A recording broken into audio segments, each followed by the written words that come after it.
Assalamualaikum warahmatullahi wabarakatuh. Halo anak-anak, bagaimana kabar kalian? Semoga kalian selalu sehat dan tetap semangat dalam belajar. Nah, bertemu lagi dengan Ibu di materi selanjutnya yaitu bab 2. Karena sebelumnya kita sudah menyelesaikan bab 1 yaitu mengenai proposal. Nah, Ibu harap kalian masih mengingatnya bagaimana pengertiannya, lalu bagaimana kebahasaan, dan sistematika proposalnya. Karena apa? Karena nantinya akan ada kemiripan antara proposal dengan karya ilmiah. Nah, jadi Ibu harap kalian bisa masih mengingatnya dengan baik. Nah, langsung saja kita memulai bab baru yaitu karya ilmiah.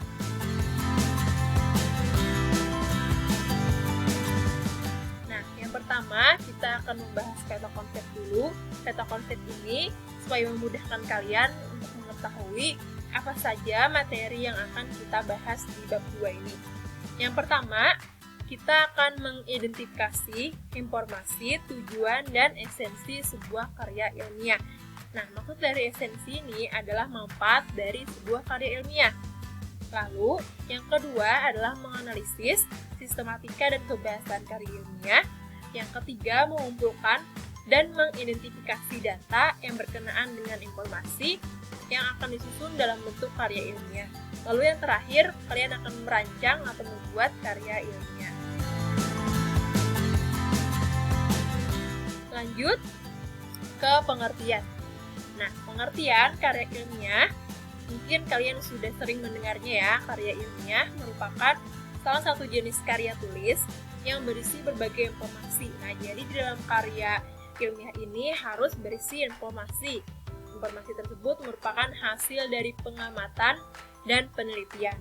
Nah, jadi karya ilmiah itu dilakukan atau ditulis oleh penulis atau seseorang ketika dia sudah mendapatkan atau melakukan sebuah penelitian atau pengamatan.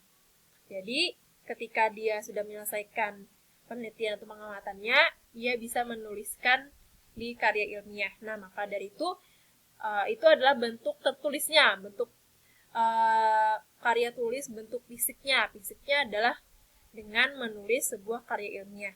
Jadi itu bisa dikatakan sebagai buktinya bahwa dia sudah menyelesaikan atau melakukan penelitian. Lalu pengertian lainnya, karya ilmiah dapat dipahami sebagai teks yang ditulis dengan susunan yang sistematis, logis itu masuk akal, jangan mengada-ngada, jadi harus sesuai dengan informasi, sesuai dengan fakta, dan memenuhi kaidah ilmu pengetahuan yang berlaku. Lalu kita lanjut ke ciri-ciri karya ilmiah. Nah, yang pertama, sistematis. Ini harus ya, sistematis ini maksudnya adalah disusun, karya ilmiah tersebut disusun dengan pola yang teratur atau yang baku. Ya, tadi mulai dari halaman, mulai dari sampul atau cover sampai dengan daftar pustaka. Jadi itu harus sistematis, harus berurutan. Jangan kita acak-acak. Itu harus sistematis ya. Namanya juga karya ilmiah, harus disusun dengan pola yang baku atau sistematis. Dimulai dengan pendahuluan, diikuti dengan pembahasan, dan diakhiri dengan penutup atau simpulan. Lalu yang kedua, logis. Nah, logis ini dapat dipahami dan dibenarkan oleh akal sehat. Akal kita antara lain didasari oleh hubungan sebab akibat. Jadi sebabnya apa, lalu akibatnya apa. Ada rumusan masalah, lalu nanti akan dibahas di hasil penelitian. Nah, seperti itu. Jadi harus logis, harus masuk akal. Lalu yang ketiga adalah objektif. Nah, objektif ini adalah impersonal kata lainnya. Jadi, tulisan-tulisan di karya ilmiah ini, pernyataan-pernyataannya didasarkan pandangan umum, jangan pandangan pribadi atau pandangan sepihak. Jangan hanya dipandang oleh penulisnya saja. Tidak didasari pandangan pribadi penulisnya semata. Nah, jadi harus pernyataan tersebut atau argumentasinya tersebut harus berdasarkan pandangan umum atau pandangan masyarakat luas. Jangan hanya tertuju pada satu orang saja. Lalu yang keempat ada faktual. Nah, faktual ini harus sesuai dengan data yang ada, data yang benar, jangan mengada-ngada, dan kenyataan yang sesungguhnya. Jadi tidak imajinatif atau tidak rekayasa. Lalu yang kelima, opini yang dikemukakan harus berdasarkan teori dari berbagai sumber. Nah, jadi tidak semua ya di karya tulis ilmiah ini sesuai dengan datanya itu fakta, tapi ada juga opini. Nah, maksud opini di sini adalah teori-teori. Nah, teori ini kan opini dari para ahli misalnya teori tentang pengetahuan, teori tentang teori tentang COVID misalnya. Nah, itu kan opini dari para ahli. Nah, tapi opini di sini jangan kalian mengada-ngada atau datanya jangan yang asal-asalan, tetapi harus berlandaskan teori dari berbagai sumber seperti pendapat ahli, jurnal ilmiah, ataupun buku-buku yang sudah terbit. Kalian bisa cari di perpustakaan atau di toko buku terdekat. Lalu yang terakhir, ragam bahasa ilmiah. Jadi harus bahasa ilmiah, harus bahasanya baku, harus formal, tidak ambigu. Tidak ambigu ini maksudnya tidak bermakna ganda.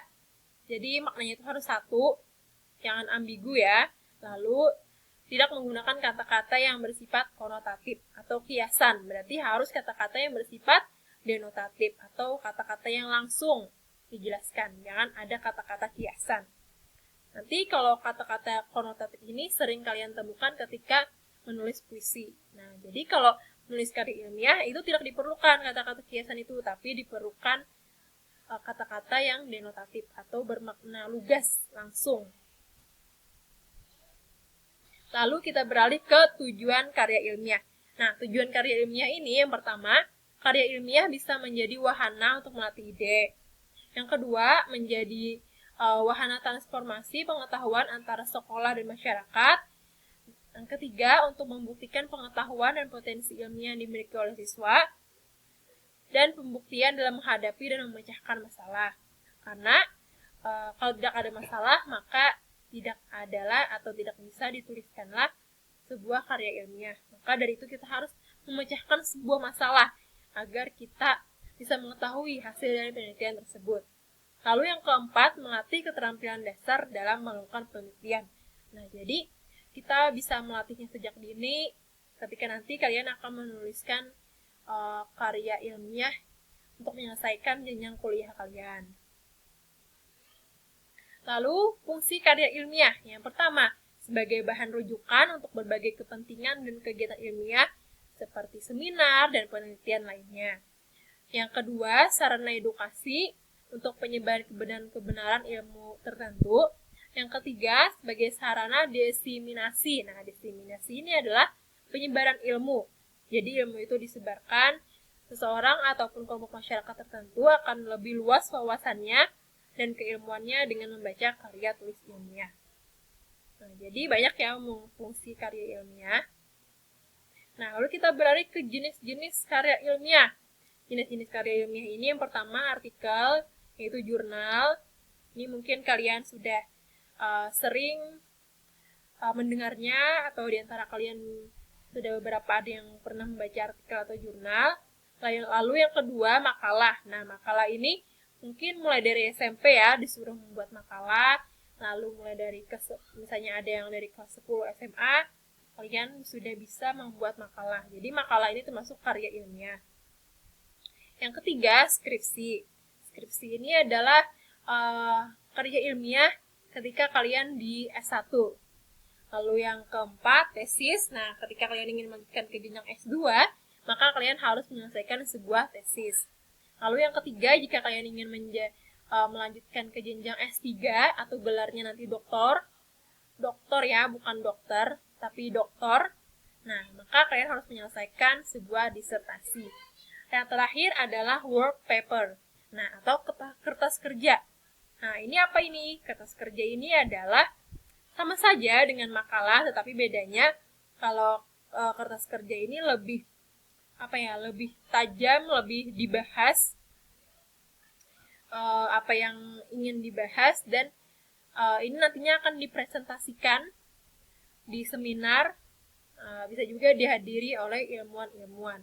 Nah, jadi itu bedanya ya. Biasanya kertas kerja atau work paper ini digunakan untuk di acara-acara seminar dan dipresentasikan. Lalu bentuk karya ilmiah. Nah, bentuk karya ilmiah tadi kan jenis-jenisnya. Lalu ini ada bentuk karya ilmiah. Bentuk karya ilmiah ini dibagi menjadi 3. Yang pertama bentuk populer, yang kedua bentuk semi formal, dan yang ketiga bentuk formal. Bentuk populer ini akan kita bahas pertama. Nah, bentuk populer ini disebut juga karya ilmiah populer. Nah, bentuknya itu ringkas. Ragam bahasanya juga bersifat santai atau populer. Karya ilmiah populer ini umumnya dijumpai dalam media massa, seperti koran. Nah, koran itu termasuk karya ilmiah juga, tapi dalam bentuk populer. Atau majalah. Nah, itu majalah juga termasuk. Bahasanya sederhana, lancar, namun tidak berupa senda gurau. Berarti bukan lelucoan dan tidak pula bersifat fantasi atau rekaan.